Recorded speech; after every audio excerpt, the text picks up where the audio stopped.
everyone, and I'm really, really excited because we're really going to have a proper hotel talk today.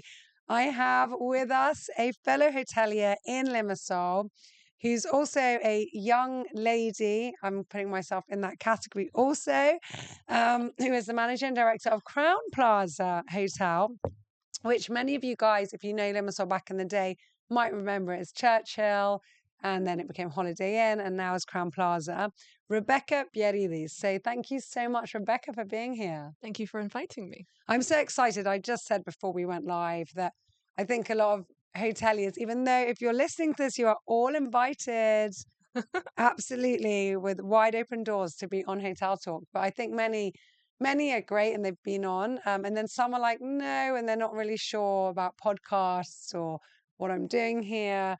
And yeah, the aim is to promote our industry and, of course, Cyprus as an amazing hotel hub. So I'm just really grateful that you're here with me.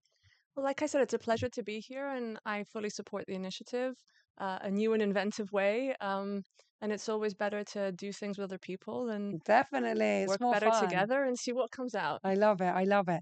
So let's dive straight into your hotel. And for those that don't know Crowne Plaza, give us like an elevator pitch of like the short history of Crowne Plaza, which is a long history, but let's do a short. Well, you did a pretty good intro. So the hotel opened for the first time in 1979 as the Churchill Hotel. In 1999, we began franchising with IHG. First with their Holiday Inn brand, and then in 2011, we, after a full-scale renovation of the building, we reopened as the Crowne Plaza Limassol, and we've kept that brand name until today, and plan to continue with it moving forward. And I think you're at the moment the only brand name in Limassol. Correct me if I'm wrong. I mean, the only brand in the heart of Limassol in terms of an international brand. Yeah. Of course, there is the Park Lane. Yes, but it's still, that's part of a group. It's like a brand name. Like they're still individual, aren't they, as part of Starwood? I mean, yeah, but they are part of Starwood. Yes, they are. Yeah. Yeah. And there's many, but then I'm not talking about affiliations or being part of groups, like as a name. I mean, yeah, we're a proper franchise of IHG, their longest standing franchising partner in Cyprus. Yeah, amazing. Okay, that was a pretty good elevator pitch. I like it. So let's get into a little bit. So and your family has always owned it. Correct. So they opened it. So why did your parents and your family get into hotels? Because their background is not one of hotels, is it? They've got various other businesses and constructions also. Yeah, it's one of them, like ours. It's a similar. That seems to be a twinning in Cyprus. Yeah. We can think about why. Yeah. Well, actually, so my grandfather, my maternal grandfather, he purchased the hotel when it was kind of had already started being built, but the project didn't finish. So he saw an opportunity in Limassol. Back then, Limassol was a completely different cities, the one we know now. Yes. Yeah. But it was, I think it was an exciting time. I mean, I wasn't born then, everyone. And I was born in 1980, but my grandfather was also here then. And it was really an emerging city because, you know, the invasion had happened. There was a lot of uncertainty in Cyprus. A lot of people, especially from Famagusta, were living in Limassol. So there was a lot of innovation, a lot of need and demand for housing and opportunity for hotels and tourism. And, you know, and then the Lebanese came over, which also they came over with a lot of money and ideas. So with all of this emphasis and demand, the city was just growing so rapidly. And I think it was an exciting time. Exactly. I think it provided a unique set of opportunities. I think, you know, it was presented to him. It seemed like a good idea. So he went ahead with it. My father actually did have a hospitality background. he studied hotel management at Lausanne. Okay. And his father was actually building a hotel in Famagusta with the intention of his children running the operation. But unfortunately, it was lost during the Mm. invasion. Um, but my father still stuck to his what he studied. Yeah, it stuck to his Unlike guns. many people Yeah. nowadays, he studied it and he followed that career path and he stuck And do you with think it. your grandfather had that in mind? Okay, it was No, your he didn't. maternal He grandfather, but didn't know my yeah. father at the time. There was Okay. no Okay. There there was was no no intention prospect in there. sight. Okay. No, not at all. No. Okay. Interesting. So it was just meant to be, the stars aligned. There you go. Okay. So again, like many people, they kind of just fell into hotels. Yeah. This is a good opportunity. Nice projects on the beach. Let's see where it Yeah, goes. because my mum's family is actually from Nicosia. Mm, So my mother had to relocate to Limassol in yeah. order to take on the day-to-day operations of the hotel. Mm. Um, and at the time, it was a very different city. And I remember her telling me that she had rented an apartment somewhere in the Amethyst area, and every day she would walk from the Amethyst area to the Crowne Plaza Limassol or the Churchill at the time. Which is no short distance. Yeah, but I mean, it was her thinking time. She really enjoyed the yeah, walk, and it was just in many nothing. cases Yeah, nothing yeah. exactly. So yeah. Amazing. Wow, that is amazing. So where does the name Churchill come from? Why did they call it Churchill?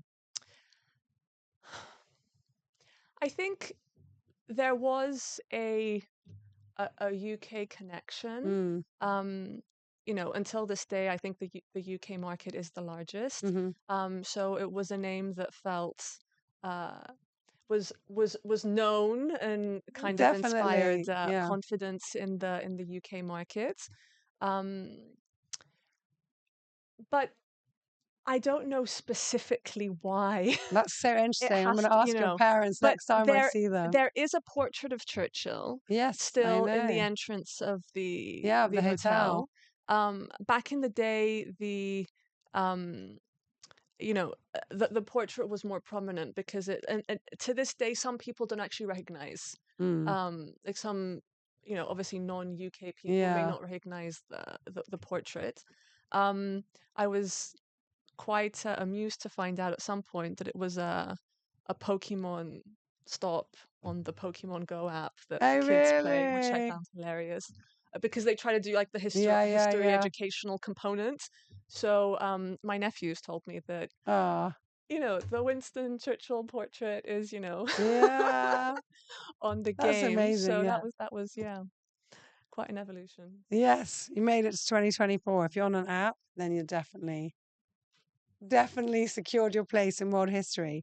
It's so interesting. I mean, we all remember Churchill, and it's so funny because we've got the same thing. We were part of a brand, we were Sheraton, and then in '96 we became St. Raphael. I think I would say the last like 4 or 5 years has finally ebbed that out, and people do say St. Raphael, but there are still some very few that will say Sheraton. And Mm. until relatively recently, people would get in taxis at the airport and say, "Oh, we need to go to St. Raphael," and they'd be like, "Where?" And then they go, "Oh, Sheraton." And it was, and I mean, I still hear some people say, "Oh, and then you turn at Churchill up," Yeah, you I think know? it kind of gives you away a bit in terms of when you were born. Yes. Because different generations know it by a different name, and it's Yeah. it's as you learned it. Mm-hmm. Um, and I think that's the case with not just buildings, but Mm. roads in Cyprus. Yeah. Yeah. How we do road names that foreigners definitely won't understand because the landmark that they're Isn't named at there? isn't there Like Café de anymore. Paris, or I don't know. Yeah. Exactly. So I think that falls into the same narrative. Absolutely. Absolutely. So, why did you decide to go into hotels? Because your family still has other businesses. You're a very clever person. You could have done a multitude of things. And I don't think your parents pushed you, or I could be wrong. So you tell, there's a pause there. There's a pause. So you tell us, why did you decide to go into hotels? Was it a calling? Was it something you loved, or was it something you felt more obliged to do? No, I grew up in the hotel. Mm-hmm. Um, I mean, during the summer, we moved to the hotel because my parents had to both be, Mm-hmm. hands on deck.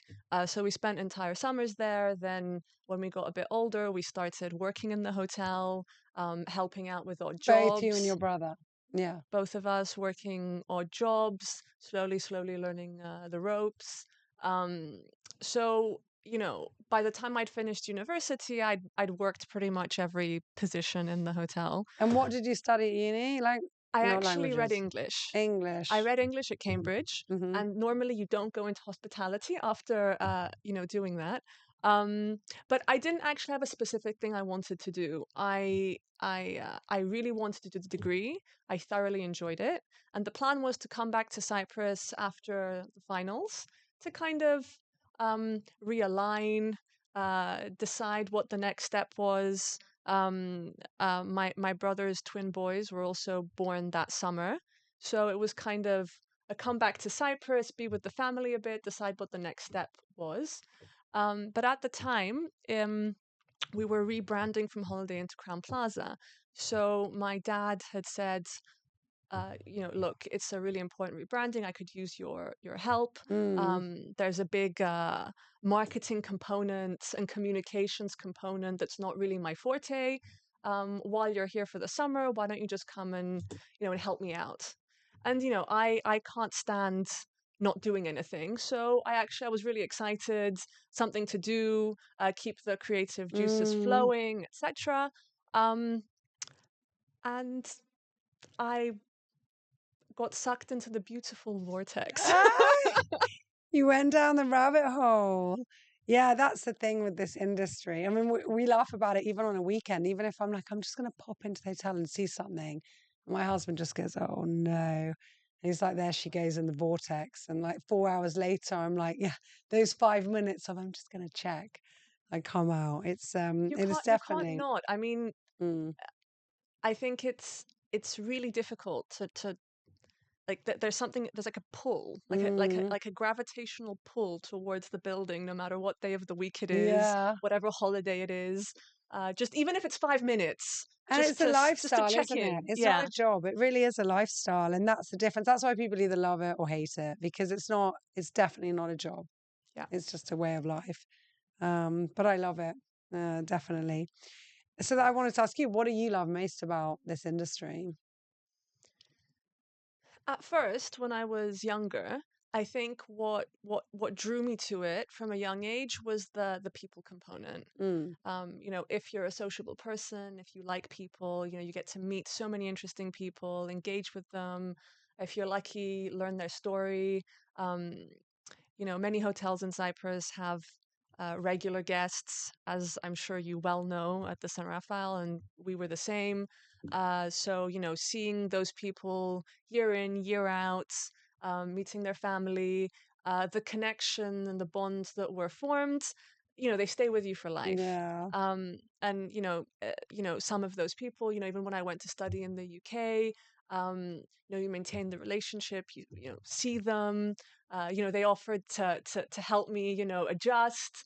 I mean, it's a forever bond when, they've been visiting Cyprus for 40 odd years. And, you know, I mean, I wasn't even born then, but, they remember me from when I was like, an A infant. toddler, exactly. And, It's the, like and family. they're still coming, Yeah. So I think at first that's what drew me to the industry, kind of like the relationships that you form, not just with people that are your guests, but also with the team, Mm-hmm. because we've had people working with us for 40 odd years, so many of them are retiring now, as you might imagine. But for the last decade or so, I've enjoyed working with people that remember the day I was born, and Mm. and how many people can say that and share those bonds and those stories and that lifetime It with is so many people amazing. It is working with them. amazing. Yeah, I have the same. So that's when you were saying you were younger. Now, is it still the same or? Yeah, I mean that still stays with me, and I think it'll stay with me forever.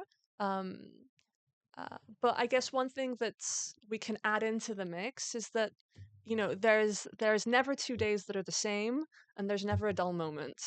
And I'm the kind of person that I like to be challenged, and I don't like doing the same thing all the time. Mm-hmm. Um, and it, this industry is constantly evolving. Mm. So it's I think it's impossible to get bored. Absolutely, that's for sure. And so, why do you think your brother didn't go into it? He was, I mean, he studied civil engineering, and he's drawn more towards technical things and Mm. towards IT. Um, and there was plenty of work to go around. Yes, So exactly. he It followed. works well. He's still. I mean, he's not completely uninvolved. Mm. Like whenever we have anything IT related, systems related, um, and sustainability related, uh, he's like my constant on-call consultant. What's the Oh, best way of doing this? How can we achieve that? Et cetera, et cetera. So yeah, he's still involved. Just just yeah, you know, and a different side of the business. He's still in yeah. the family. And okay, so this is because your parents and everyone will be listening to this. But how do you find it being in a family business? Because I'm in the same. Like the dynamics can be amazing and it can be tough. There's so many different layers of this, and there's so many pros and then some cons. What's your take on it? Yeah, it's a good question. I think I'm one of the lucky ones. I think, it can go horribly wrong, and you do hear Mm, stories. I mean, Cyprus is a country built on family businesses, and I'm sure we all know a story or yeah. two that didn't go well. Um, I personally have, I mean, I love working with my dad. I still work with my dad on a day-to-day basis. Um, I guess we're lucky because we have different strengths. Hmm. So our n- we're naturally inclined to focus on different areas. And then Um, support each other and balance each other just naturally. Yeah. exactly. And I think we also have personality types that match. Mm. And I think that's also really important. So um, the dynamic works. Hmm. So yeah, I personally haven't experienced any negatives.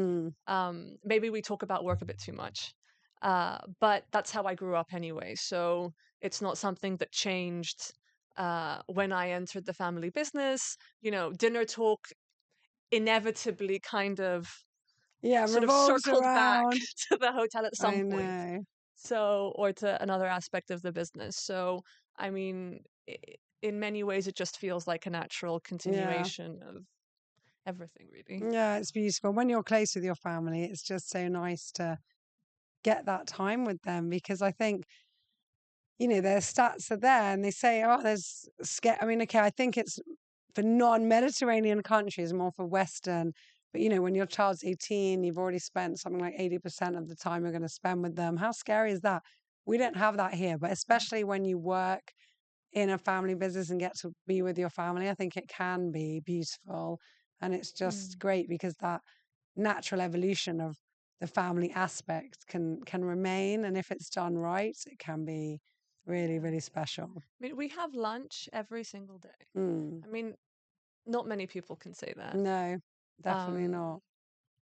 yeah, I consider myself very lucky. Yeah, well, I'm sure your parents do too. So, what do you love most in Cyprus? Let's talk more Oh, generally now. um, look, I'm generally not good with most questions, but I'll say a few things that I love in Yes, Cyprus. I can rephrase it. If someone was visiting for a week, what Yeah. would you tell them? Like, okay, you've definitely got to do this, or this is what I love doing. I think one of the main reasons why I wanted to move back to Cyprus and I enjoy living here is because okay, the amazing weather. I'm a summer child. But beyond that, it's that you can do so much without too much hassle, Mm. So I mean, you can wake up in the morning and go swimming. And then you can, jump in the car and be up in the mountains in 40 minutes and go for a nice mini hike or walk. Um, and then by the evening, you can come back down and, go to the Rialto and catch a play or, you know, and because the distances are so small, everyone's just willing to kind of um, go out and socialize. Yeah, it's So easy. You can say, shall we meet now? People will, or shall we meet in 2 hours? Whereas in bigger countries or cities, you have to say, shall we meet next Thursday at this time? yeah, Yeah. and that's so restrictive. Mm. So in that sense, what I love about Cyprus is that it just feels so um, it has so many opportunities to do things in both in a social setting, but also you can go off on your own and Mm. disappear into the woods if you want to, and it's still a safe environment. Um, and yeah, just being able to be outdoors and in nature uh, is something that really gives me a lot of energy and something I really enjoy doing. And in Cyprus, you can do it pretty much all year round. Yeah, really. You know, It's amazing. Even in save those January. 5 days, that Yeah, maybe, yeah, maybe it's not perfect weather. It's so true. So, what would you say if someone was coming here, like, oh, you must do this? yeah. I think I would definitely do like a day trip combination to kind of see Curium, to see some of the less well-known beaches in that area. Mm-hmm. The ones that you need maybe a car to get to. You need to maybe walk down into down the hill, and maybe combine it with um, a trip to some of the villages in that area. It could be Omodos, it could be Lofu, it could be something like that. Um, I would definitely dedicate one day to that, maybe catch the sunset at Aphrodite's Rock.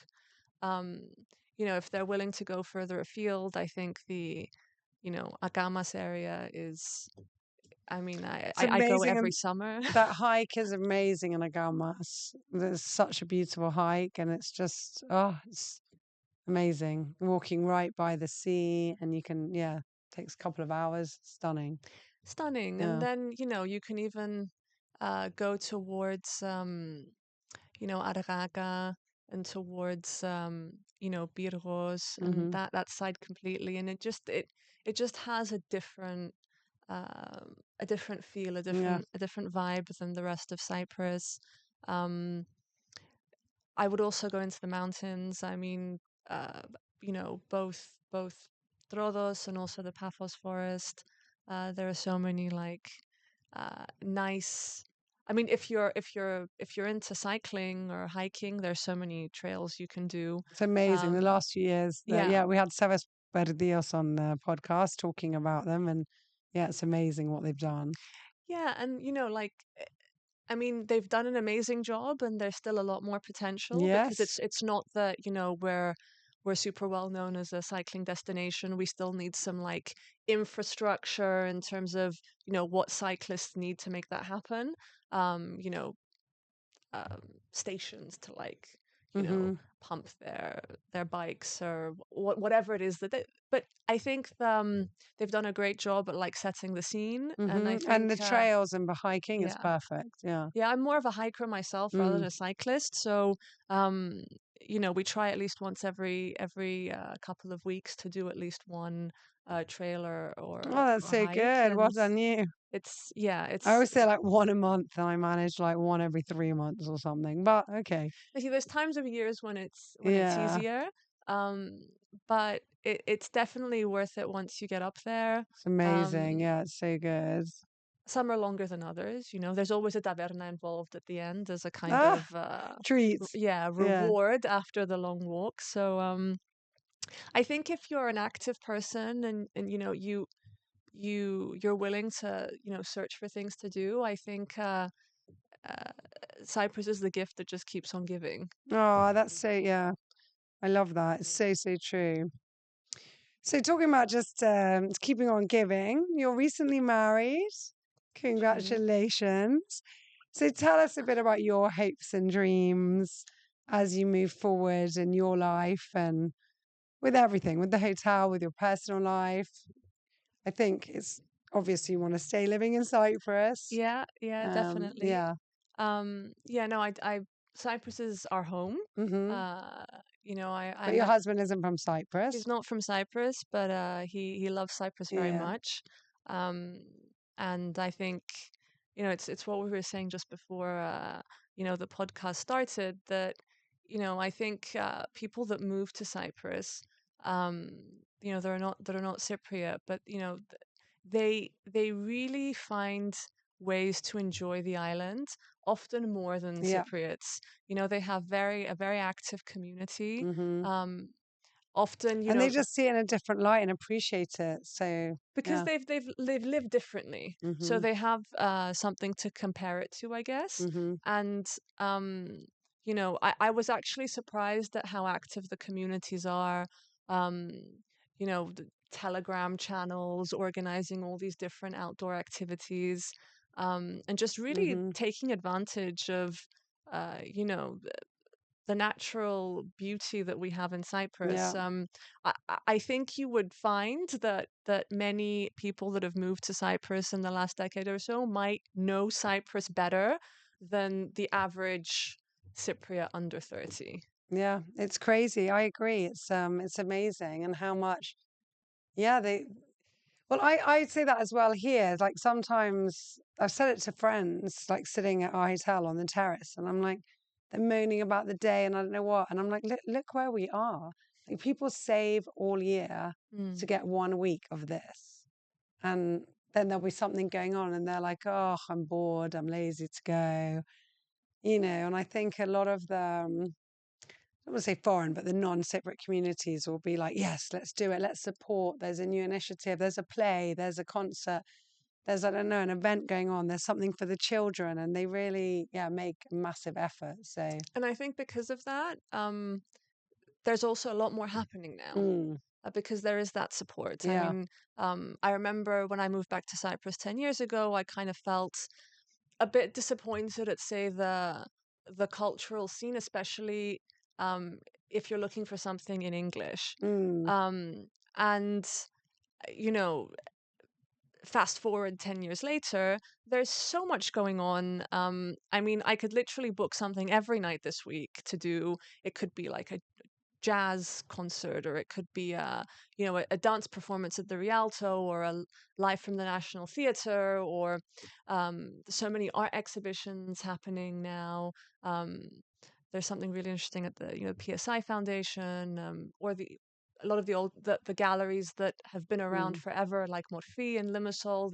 They're doing more and more, and it's because there's more and more support. mm. So I think it's great, and keep it coming. Yeah, long may it live. So, what's your favorite quote? So like I said, I'm not good with favorites, but I decided that I had to. Okay, I didn't give you any warnings before this podcast or any of the questions, but that one I gave you a heads up. Yeah, So, this was my one heads up. So I thought I'd give one which is a bit more personal rather than okay. professional. And I chose "Be a rainbow in somebody else's cloud." Aw, It's Maya Angelou. yeah, And the first time I read that quote, it kind of, it made me smile. yeah, And that feeling was beautiful, and it kind of emanated through me throughout the day, and I kind yeah. of Kept it with you. kept it with me. So Yeah, yeah. Maya Angelou says amazing things. That's actually I gave a TEDx talk recently, and that's part of it. Like, just we're all important and we all have a role, and the ripple effects can really just go so far. So if you just say a kind word, share a nice thought, smile at someone, and you never know where that's gonna go. You can lift someone up, make their day, and it only takes a few seconds. And I think that's embodied in the spirit of hospitality. Mm, I don't yeah. think a person can really stay in the industry if they're naturally not inclined in that direction. Mm-hmm. And that's one of the beautiful things that I think makes people stay. Mm-hmm. Um, Yeah, just being proud of being of service, trying to make people smile, try and make them have a better day. I can't see someone and not smile. I mean, Mm. it was ingrained into me. Like you see people, you smile. Say good morning. How are Yeah, you? they might be in your path. You obviously stop and let them Yeah. pass. Do you get? Are you ever in other hotels and get in Yes, lifts and get? I do. How's yeah. your stay going? And then I'm like, oh, not my business, not my hotel. And then I'm just looking around like, you having a nice time? Anything we can help you with?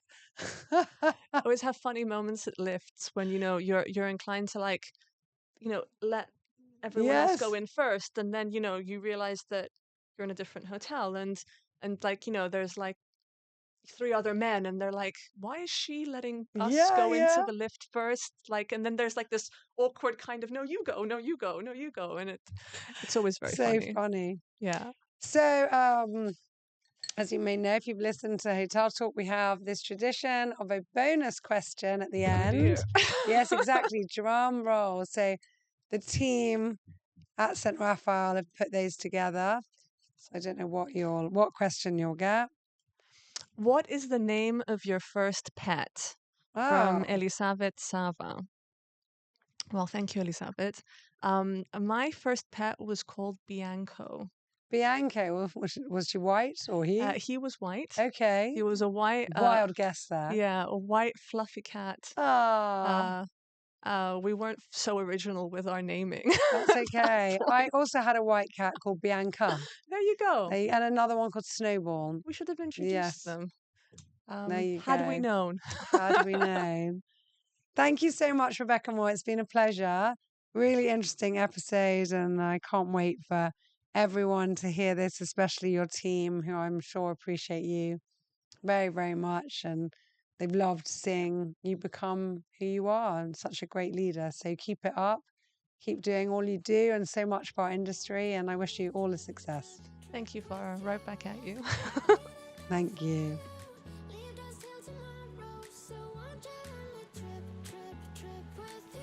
Thank you for listening, and don't forget to hit that subscribe button because it helps us more than you may realize. If you are planning on coming to visit us at St. Raphael Resort and Marina, feel free to email our reservations team quoting Hotel Talk and receive an exclusive offer just for you. We look forward to seeing you soon, hearing your feedback about our show, and producing many, many more interesting episodes just for you, our listener, and our valued guest in mind. Thank you so much, and take care.